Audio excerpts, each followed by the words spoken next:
I'm Adeline. And I'm Naomi. We're two UBC students in the Faculty of Land and Food Systems, but more importantly, we're inhabitants of this planet in which there's a current ecological crisis.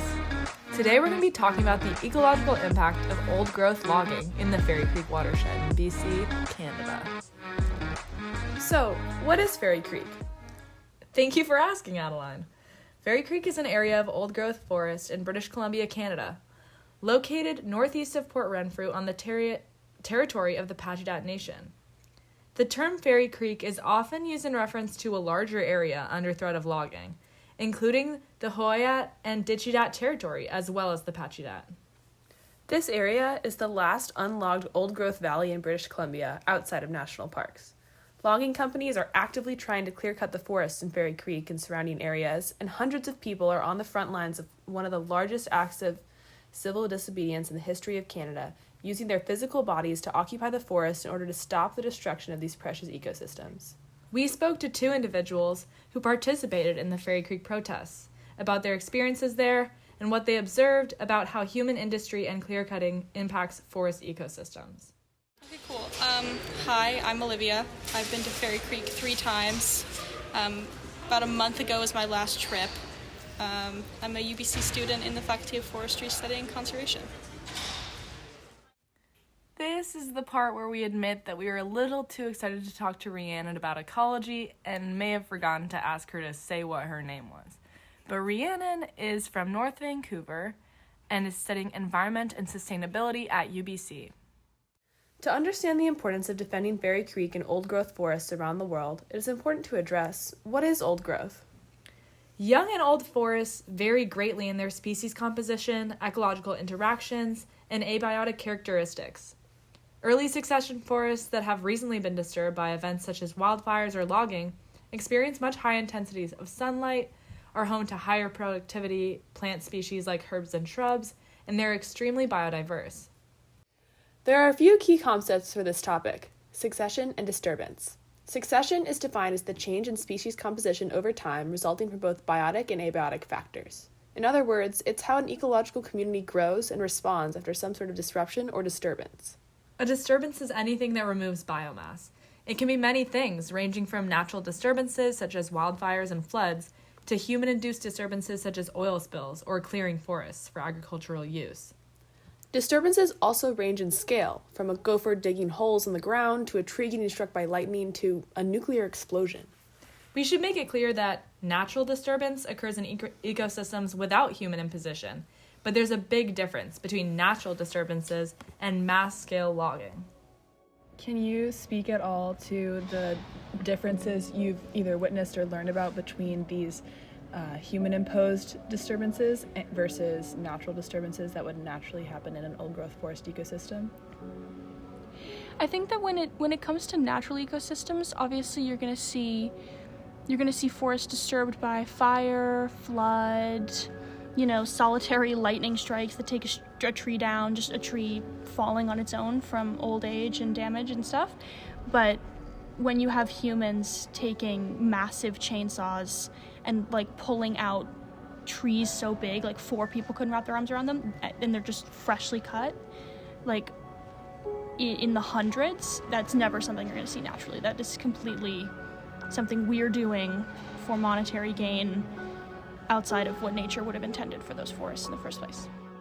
Mature, older forests are dark and mysterious, and a bit more uniform, containing extremely long-living species that have stood the test of time and emerged following decades or even centuries of interspecies competition. They are more uniform especially if trees have been densely planted for the purpose of forest harvesting. The oldest forests, however, like the forest at Fairy Creek watershed, have never ever been tainted by the greasy hands of capitalist extraction, allowing for massive ancient trees, patches of understory growth, huge and imposing fallen logs, and diverse communities of both specialist and generalist species. The sheer vastness and unique composition of old-growth forests is made possible simply by time, and, when cut down, these forests are irreplaceable.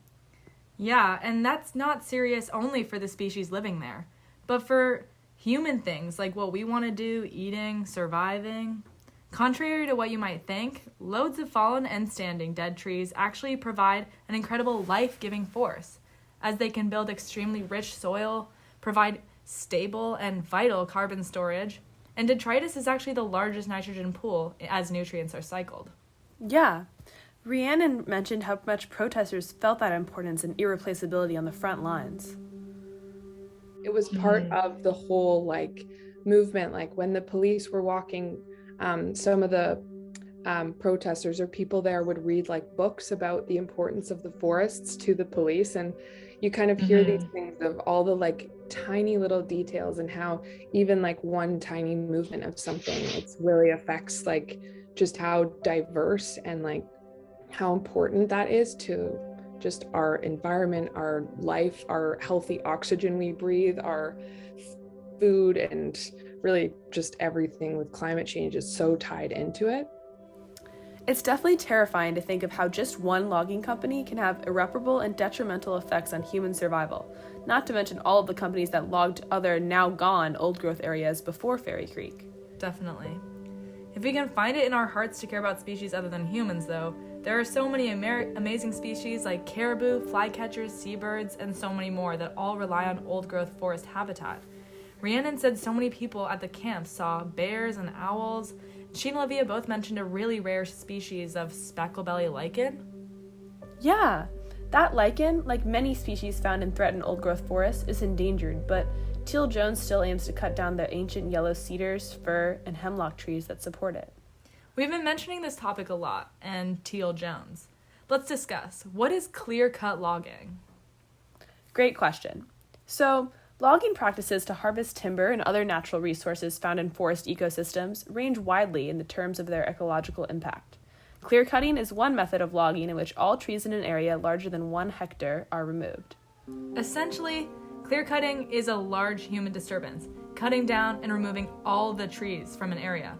Olivia described how shocking and heartbreaking it is to see a massive clear-cut block at Fairy Creek.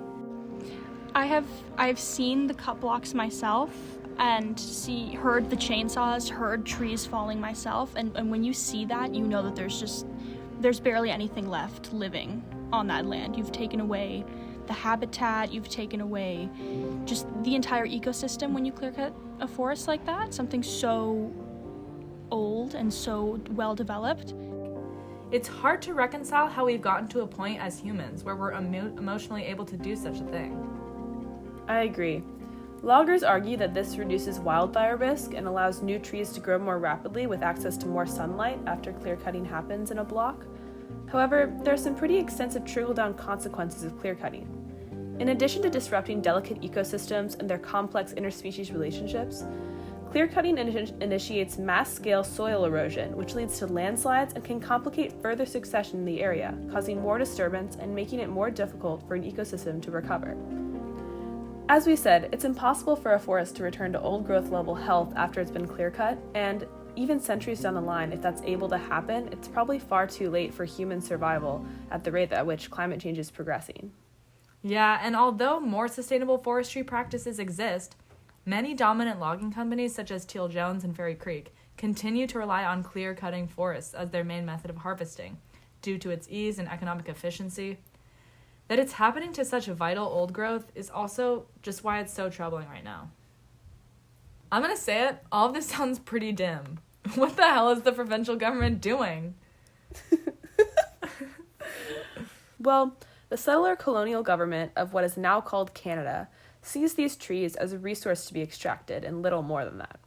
The movement at Fairy Creek was started by a settler, but the Indigenous presence there is really important, especially because they've been stewards of the land there for time immemorial. Rhiannon and Olivia met some really knowledgeable people at Fairy Creek, and we'd like to share some of the stories they heard.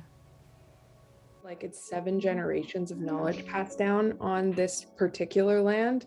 And when Elder Bill Jones, he's the one who has welcomed the settlers onto the land. He's one of the elders of the Pacheedaht, and he's allowed them to come on.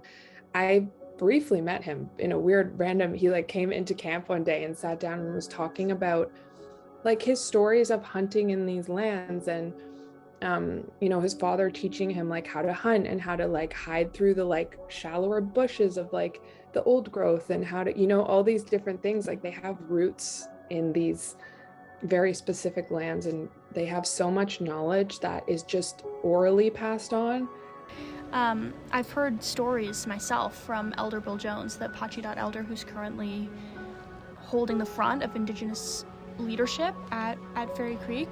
He told us stories of when he was a boy. He used to go with his grandfather and his father to Fairy Creek, like the creek itself, and watch the salmon run. And because of the old growth being logged, there's nothing to keep mudslides from messing up the water. And now the salmon doesn't run anymore. It doesn't spawn. There's barely anything left. Not to mention the drought and everything that's also caused by climate change, which is obviously accelerated by the clear cutting. And it's just like, that was a really hard story to hear, that the salmon used to be there, and he has all these memories of what he used to be. And now it's been bought by Teal Jones, and they're just logging it without any regard for any Indigenous people there, or just people, like, just generally human beings that have lived there their whole lives and worked with the natural environment, to now see that ruined for monetary gain. Stories like that are so devastating, and to think of someone like Elder Bill Jones, who has such an invaluable understanding of Fairy Creek, facing the RCMP on his ancestral lands, just shows us how much the Canadian government has failed. What's happening in Fairy Creek and so many other places around Canada, North America, and the world is truly horrific, not just for ecological reasons, but for cultural reasons as well. The intensity of the environment and what's going on and kind of the forces at play, it's so overwhelming. Like, I, as a personally, was exhausted by day 2. But then you think of these like land defenders who have been here like day in and day out for, like, some people have been there since the beginning, like a full year of just living and fighting for like the land. And then somehow their voices are not being heard and they're being targeted. It's it's very hard to kind of understand or like wrap your head around. Indigenous participation and leadership in Fairy Creek protests, as well as across intersectional environmental justice movements in general, are super important. By devaluing and colonizing traditional ecological knowledge, Canada has nearly lost its opportunity for a lasting, sustainable relationship with the natural world we depend upon for survival. Time is running out. When Western scientific methods and values lead us to feel so removed from the natural world and fail to consider spiritual and personal significance of natural phenomena for human beings, corporations and governments are enabled to justify logging and justify economic pursuits at the cost of a future for humanity. People like Rhiannon and Olivia, and most importantly the Indigenous land defenders at Fairy Creek, are really inspiring. It's so easy to get overwhelmed and complacent with everything that's going on, but it's important to also have hope. There are innumerable reasons why the protesters at Fairy Creek continue to stand up for the land that we all depend upon, and their leadership can be a call to action for us all to fundamentally shift the way we perceive our relationship with the natural world as a whole. As members of complex, intertwined ecological communities on this planet, we must understand our role as a species inseparable from the various symbioses, trophic cascades, and ecological interactions and ecosystems here on Earth. Perhaps it is time to learn from our Indigenous leaders and humbly acknowledge that we are simply part of a greater ecological and spiritual community, not a superior power that can exercise dominance over this land. We would really like to thank both Olivia and Rhiannon for their advocacy, action, and for sharing their stories with us for this project. We'd also like to thank every person, either on the front lines or supporting in some way the protests at Fairy Creek, for taking action in the face of violence. Indigenous land defenders and settler supporters are at Fairy Creek today, tonight, tomorrow, and as long as it takes. To support them, you can visit their social media pages at Fairy Creek Blockade, or you can go there yourself and bring food, camping supplies, and humble support to help their fight.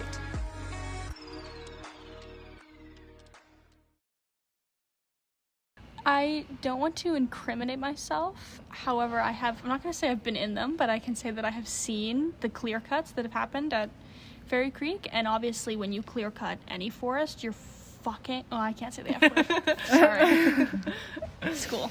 Can you ask it again?